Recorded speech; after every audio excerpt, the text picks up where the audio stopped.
sur les séries. Et d'ailleurs, je vous invite à faire le lien, tout simplement parce que ce sont les mêmes. Alors, ces théorèmes de comparaison, ils s'appliquent seulement pour des fonctions positives. Attention. Donc, c'est extrêmement facile à retenir, ou du moins logique à retenir. Si on a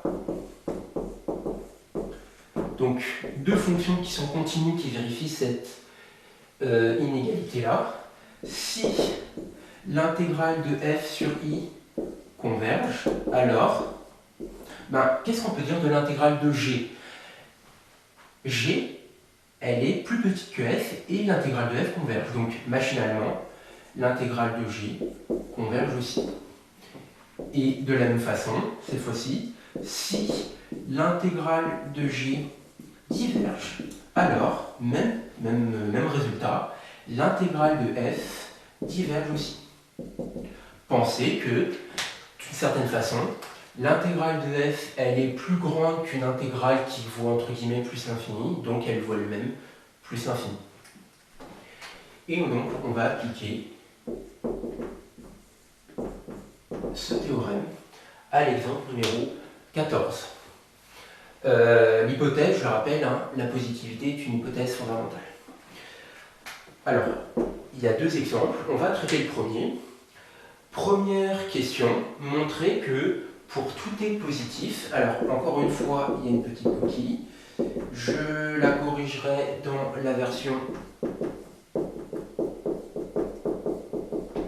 nouvelle version, c'est bien pour tout est strictement positif. On va établir cette inégalité. Pour établir une inégalité, eh bien, on essaie d'étudier le signe de la différence. Alors, première chose, on rappelle que f de t, c'est donc t sur t3 plus 1. Eh bien, première chose, cette inégalité-là, la positivité, elle est claire. Pourquoi c'est clair? Eh bien, c'est tout simplement positif comme quotient de nombre positif. Donc celle-là, il n'y a rien à faire. Maintenant, on va s'intéresser à l'inégalité de droite. Alors, pour établir cette inégalité, j'étudie le signe de la différence. Donc, t plus 1 moins 1 sur t carré. On réduit au même dénominateur. Donc, je réduis au même dénominateur. Mon dénominateur commun, c'est le produit des deux. Alors, je vais donc avoir, ici, je multiplie par t carré en haut et en bas. Donc, t fois t carré, ça fait t3. Ici, je multiplie par t3 plus 1, donc il y a le moins qui est recopié ici. On n'oublie pas les parenthèses, donc t3 plus 1. Et bien maintenant, je n'ai plus qu'à développer avec le signe moins. Ça me fait donc t3 moins t3 moins 1 sur t2 t3 plus 1. Les t3, ils se simplifient, et donc il me reste moins 1 sur t2 t3 plus 1. Cette quantité étant négative, l'inégalité donc vérifiée. Pas de problème là-dessus. Voilà. Voilà donc pour cette première question, qui est donc la question 1A. On passe à la question 1B.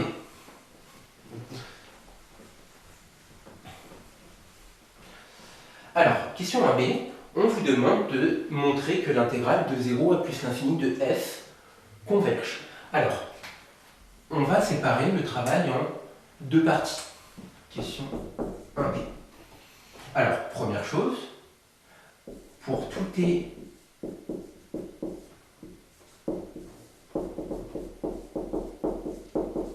alors, pourquoi j'ai mis un 1 ici? Alors que là, on a mis R plus étoile. Tout simplement parce que je veux faire le lien avec la proposition précédente.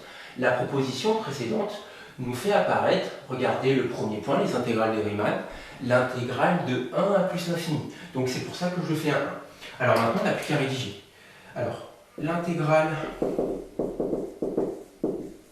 de 1 à plus l'infini de 1 sur t carré dt converge.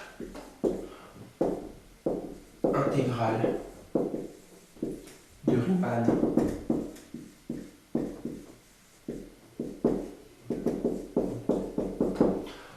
on rappelle qu'on connaît le cours.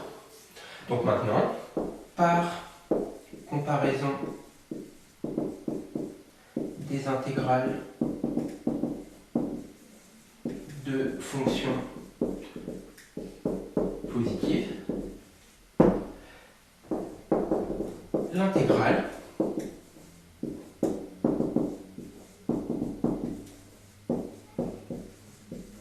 converge. Voilà, j'ai juste appliqué donc mon théorème de comparaison sur l'intervalle 1 plus l'infini. Alors, il faut remarquer que ce n'est pas tout à fait ce que l'on veut. Nous, on veut l'intégrale de 0 à l'infini. Nous, on a pour l'instant l'intégrale de 1 à l'infini. Il ne manque pas grand-chose. Or, l'intégrale de 0 à 1 de f de t dt converge. Alors, pourquoi? Car f est continu sur l'intervalle 0 à 1. Par somme, l'intégrale entre 0 et plus l'infini de f de t dt converge. Pourquoi? J'ai établi la convergence de l'intégrale entre 1 et plus l'infini. J'ai établi la convergence de l'intégrale de 0 à 1 par somme, et en utilisant la relation Schall, l'intégrale de 0 à 1 plus l'intégrale de 1 à l'infini, ça fait l'intégrale de 0 à l'infini. Donc cette intégrale converge, pas de problème. Voilà. Voilà donc comment on peut faire pour rédiger. On va faire la question 2 de cet exemple 14, qui est un petit peu la même chose. Alors, on va aussi utiliser le théorème de comparaison. Vous remarquez d'ailleurs que la structure de la question, c'est la même. Dans un premier temps, on vous fait établir une inégalité, et dans un second temps, on vous fait établir la convergence d'une intégrale. Alors, cette fois-ci, pour établir une inégalité, on va procéder un petit peu différemment à cause des exponentielles. Alors, cette fois-ci, la question 2. Et donc, but, pour tout t supérieur à 1, on veut vous faire établir E de moins 1. Voilà. Alors, première partie, il y a deux inégalités. On s'intéresse à l'inégalité de gauche. Celle-là, cette inégalité-là, c'est clair. Pourquoi c'est clair? F de t, c'est exponentielle de quelqu'un. Une exponentielle, c'est tout le temps strictement positif. Donc, a fortiori, c'est positif. Donc, maintenant, on va s'intéresser à l'inégalité de droite. Alors, je vous ai appris que pour établir une égalité, on essaye dans la plupart des cas d'étudier le signe de la différence.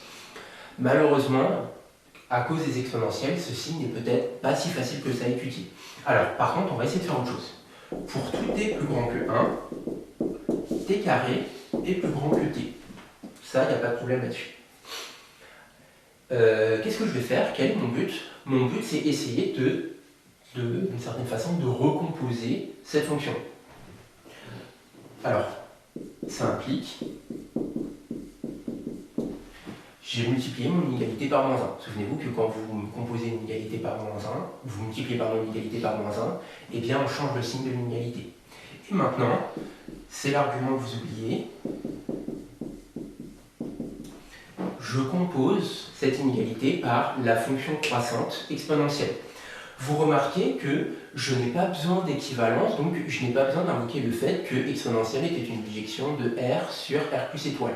Ici, j'ai simplement des implications. La croissance de la fonction exponentielle suffit. Donc car, mais il faut le mettre, exp est croissante sur R. Et c'est fini. Vous avez la fin de ça.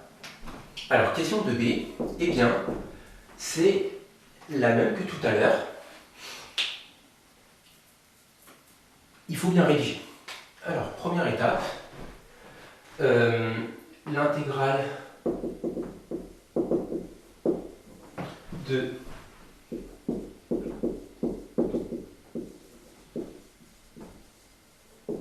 ça, vous le savez, ça c'est dans la proposition précédente. Donc, par comparaison des intégrales de fonctions positives, l'intégrale entre 1 et plus l'infini de exponentielle de moins t carré dt convergent. Alors, encore une fois, il nous manque un petit truc, parce que vous voyez qu'ici, on a l'intégrale de 1 à plus l'infini d'exponentielle de moins t carré dt, alors que l'énoncé nous demande l'intégrale de 0 à l'infini. Même idée que tout à l'heure. On regarde ce qui se passe entre 0 et 1. L'intégrale entre 0 et 1 ne pose pas de problème, car la fonction que l'on intègre est continue sur l'intervalle 0,1. Et je vais faire la fin à l'oral. Par somme, c'est-à-dire l'intégrale de 0 à 1 converge, l'intégrale de 1 à plus l'infini converge. Par somme, l'intégrale de 0 à plus l'infini converge. Et donc, ça nous permet de terminer notre exemple. Et enfin, on passe à l'absolue convergence. Donc, on reverra cette notion lorsque l'on aura besoin de calculer des espérances en probabilité. Qu'est-ce que ça veut dire qu'une intégrale converge absolument? Eh bien, ça veut dire que l'intégrale avec une valeur absolue converge. Donc, cette intégrale converge absolument. Je rappelle que les abréviations, on a le droit de les utiliser sur son brouillon, mais pas sur une copie.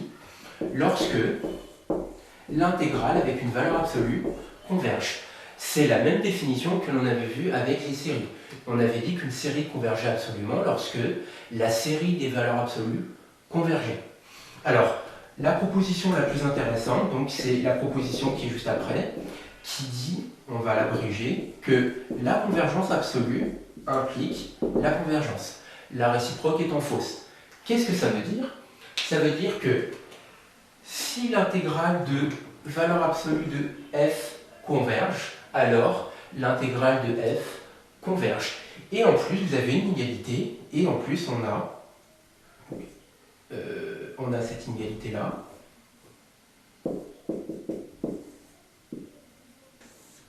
qui est donc plus petite que...